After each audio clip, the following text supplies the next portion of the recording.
ചട്ടമ്പി സ്വാമികൾ അധ്യായം 7. സാധാരണക്കാരനായ സന്യാസി. ഏറ്റവും നല്ല ഗുണം വിനയമാണ്.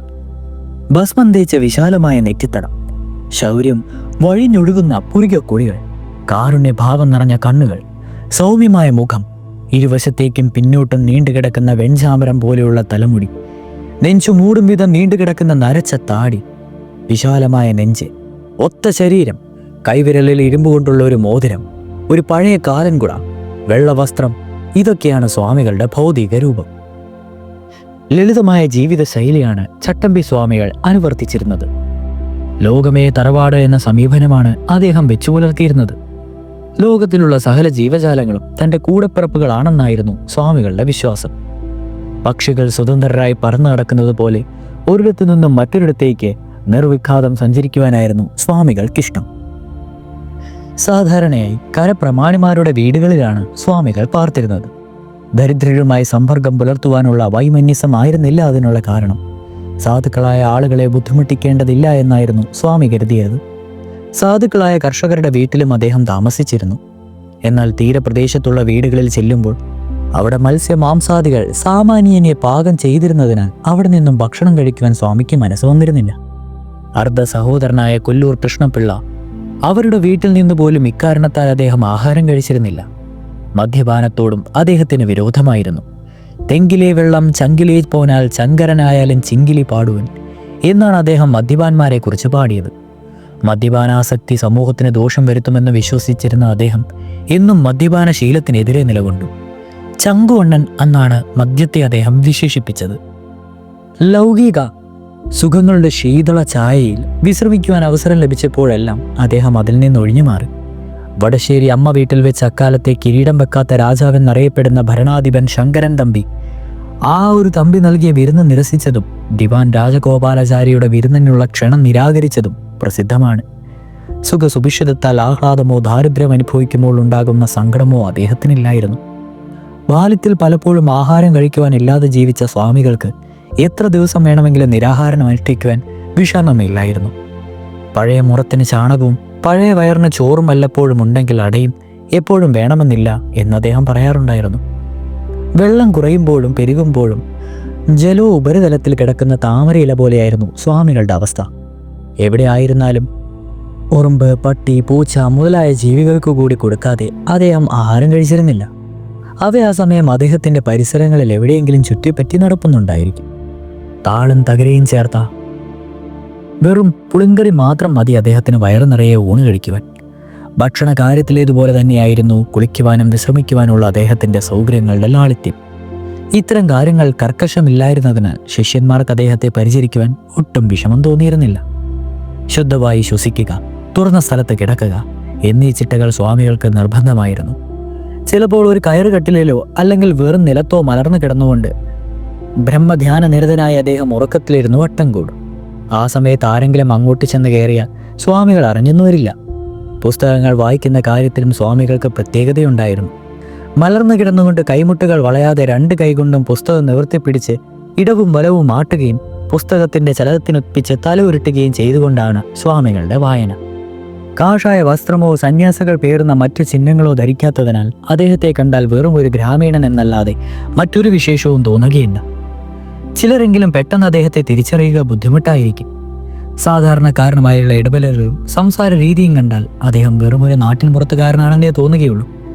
ചില സമയം നിർദോഷമായ തമാശകൾ പറഞ്ഞ ആളുകളെ കുടുകുട ചിരിപ്പിക്കുന്നത് അദ്ദേഹത്തിൻ്റെ ഒരു പതിവായിരുന്നു.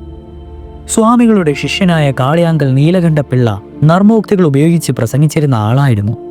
സ്വാമികൾ നീലകണ്ഠപിള്ളയെ കാളി എന്നാണ് വിളിച്ചിരുന്നത്. രസച്ചരട് കാരണവർ, പൊന്നുണ്ട കൊച്ചുകാരണവർ, ഭാഗവതർ എന്നിങ്ങനെ സ്വാമിയുടെ രസകരമായ പേരുകളിട്ട് വിളിക്കുമ്പോൾ അത് കേൾക്കുന്നവർക്ക് സന്തോഷമല്ലാതെ മറിച്ച് വിരോധമൊന്നും തോന്നിയിരുന്നില്ല.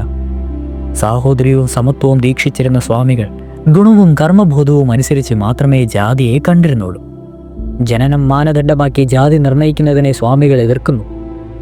തനിക്ക് ആവശ്യമുള്ള മേഖലകളിൽ വിജ്ഞാന സമ്പാദനത്തിനായി അദ്ദേഹം ജാതി നോക്കാതെ വിദ്വാൻമാരെ സമീപിച്ചിരുന്നു.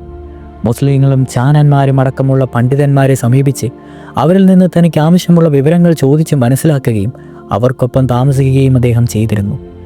പല ഈഴവ കുടുംബങ്ങളിലും അദ്ദേഹം താമസിക്കുമായിരുന്നു. സ്വന്തം വീട്ടുപോലെയായിരുന്നു സ്വാമികൾ അവിടെയൊക്കെ കഴിഞ്ഞിരുന്നത്.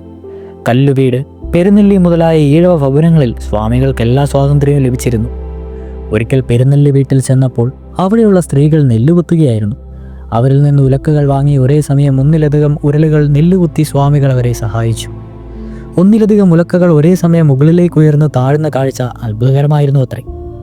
ശ്രീനാരായണ ഗുരുസ്വാമികളെ എൻ്റെ നാണൻ എന്നാണ് സ്വാമികൾ വാത്സല്യപൂർവ്വം വിളിച്ചിരുന്നത്. മഹാകവി കുമാരനാശാനെ എൻ്റെ തങ്കക്കുടം കുമാരൻ എന്നാണ് സ്വാമികൾ വിളിച്ചിരുന്നത്.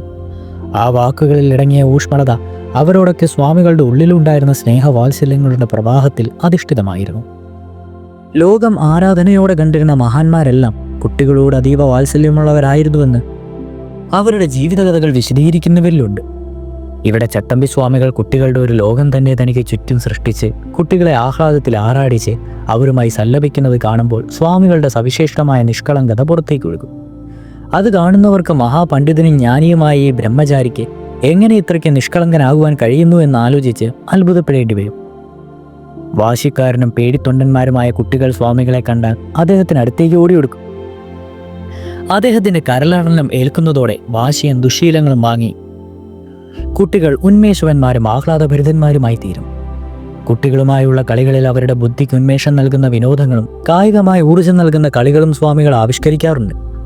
കുട്ടികളുമായി കളിക്കുമ്പോൾ അവരുടെ വികൃതികളിൽ അദ്ദേഹം മതിമറന്ന് രസിക്കുമായിരുന്നു. ഒരിക്കൽ സ്വാമികൾ പടിഞ്ഞാറേ മാരാത്തു വീട്ടിലെ മുറ്റത്ത് കുട്ടികളുമായി കളിച്ചുകൊണ്ട് നിൽക്കെ ചില നാട്ടുപ്രമാണിമാർ അദ്ദേഹത്തെ കാണുവാനെത്തി.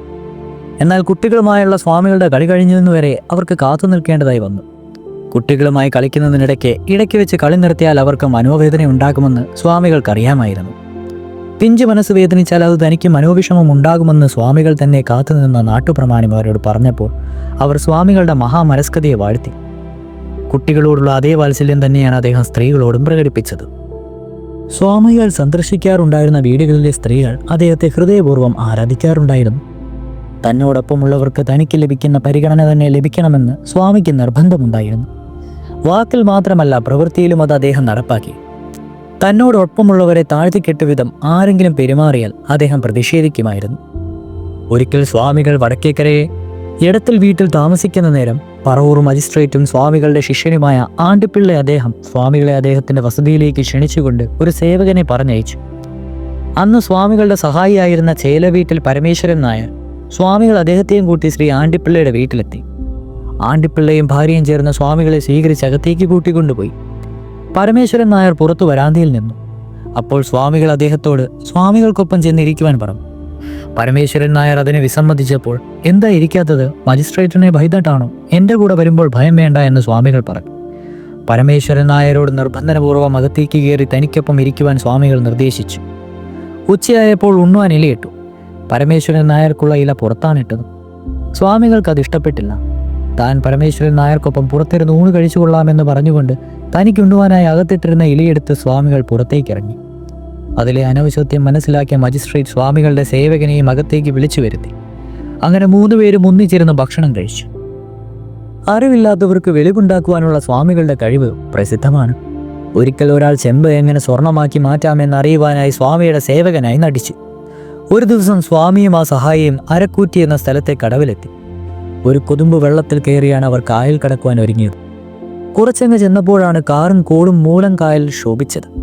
വള്ളം മറിഞ്ഞ് സ്വാമിയും ശിഷ്യനും കായലിൽ വീണു. സ്വാമികൾക്ക് നീന്തൽ അറിയാമായിരുന്നുവെങ്കിലും ശിഷ്യന് നീന്തൽ അറിഞ്ഞുകൂടായിരുന്നു.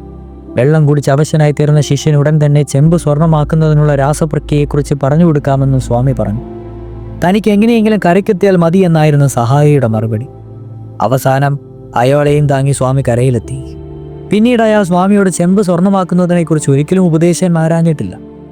സ്വാമികൾ ഒരിക്കലും പണം കൊണ്ട് നടക്കുക പതിവില്ലായിരുന്നു. കാൽനടയായി സഞ്ചരിക്കുമ്പോൾ ശിഷ്യന്മാരാണ് പണം കൈകാര്യം ചെയ്യാറുള്ളത്. അദ്ദേഹം പണത്തിൻ്റെ കാര്യം ആലോചിക്കാറില്ല എന്നതാണ് സത്യം. പെരുമ്പാവൂരിൽ കോടനാട്ട് 90 ഏക്കർ സ്ഥലം ഒരു ഉദ്യോഗസ്ഥർ സ്വാമിക്ക് ആശ്രമം സ്ഥാപിക്കുവാനായി പതിച്ചു കൊടുത്തു. എന്നാൽ സ്വാമികൾക്ക് അതൊരു ഭാരമായി തോന്നുകയാൽ തൻ്റെ സേവകനായ പത്മനാഭ പണിക്കർക്ക് അദ്ദേഹം അത് ദാനമായി നൽകി. ധനം പാപകൃത്യങ്ങളെ ആകർഷിക്കുമെന്നും പണത്തിലുള്ള ആർത്തി പാപങ്ങൾ ചെയ്യുവാനുള്ള സൗകര്യങ്ങൾ ഉണ്ടാക്കുമെന്നും സ്വാമി പ്രസംഗിക്കുക പതിവായിരുന്നു. പ്രസംഗിക്കുന്നത് പ്രവർത്തിച്ച് കാണിക്കുന്ന ശീലം പുലർത്തിയിരുന്ന ആളായിരുന്നു അദ്ദേഹം. ചെയ്യുവാൻ കഴിയുന്ന കാര്യമേ പ്രസംഗിക്കാവൂ എന്ന് അദ്ദേഹം വിശ്വസിച്ചിരുന്നു. അതീവ നിഷ്ഠയോടെ ബ്രഹ്മചര്യം ശീലിച്ച മഹാനായിരുന്നു ചട്ടമ്പി സ്വാമികൾ. ഈ നിഷ്ഠകളിലൂടെയാണ് അത്ഭുത സിദ്ധികൾ ഉൾക്കൊള്ളുവാനുള്ള മെയ്ക്കരുത്തും ആത്മവീര്യവും അദ്ദേഹം ലഭിച്ചിരുന്നത്.